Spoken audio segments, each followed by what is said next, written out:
Hey everyone, NWA Prepper here. So really just want to kind of tap your brain and bring up some reminders.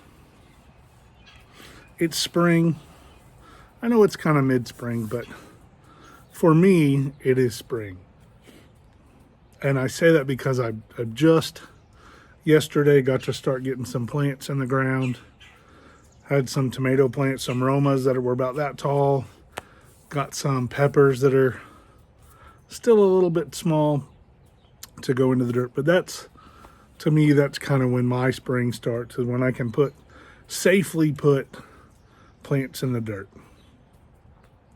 And this weekend is certainly going to be a garden-filled weekend for me, and so I'm kind of excited.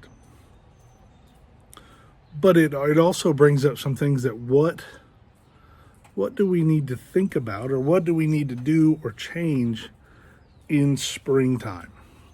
And of course, that's going to be different for everyone. But where I live, springtime means spring and summer storms are coming, and living in the edge, granted, of Tornado Alley, it's severe weather is a big deal to us. We do things like make sure we have weather radios. Now we use, a couple kinds of radios, but the one that I have the most fun with, or the most usefulness, is just a Bofang radio that has all my NOAA weather channels. It has all my storm spotter channels for our area and emergency services weather channels.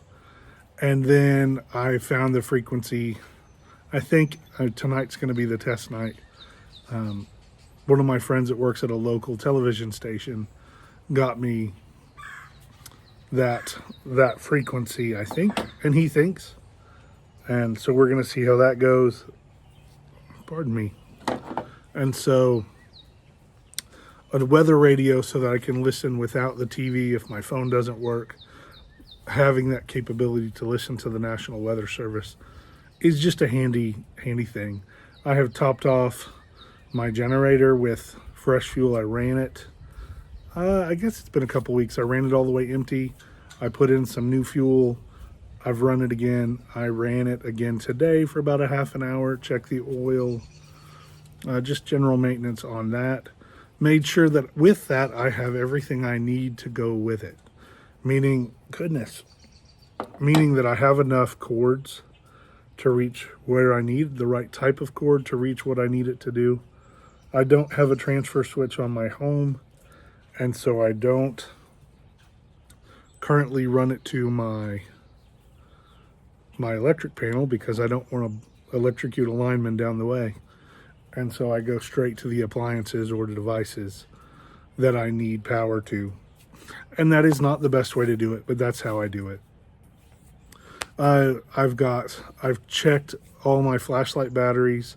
I have, on my porch, I have like a wood burning stove at the end of my porch, and I've made sure that I have some wood for it in case I need to cook and I don't have power. Just those kinds of things. Made sure that my runaway tubs are ready to go. Made sure everyone has current sizes of clothes as my children have grown a bit, particularly my monster of a son. We've had to change the sizes of some clothes in his box because we have a small tub for each member of the family and a big one that are going to a shelter. It's not our bug out bag. We're just going to a storm shelter down the way. But it has some things in there that I think are important.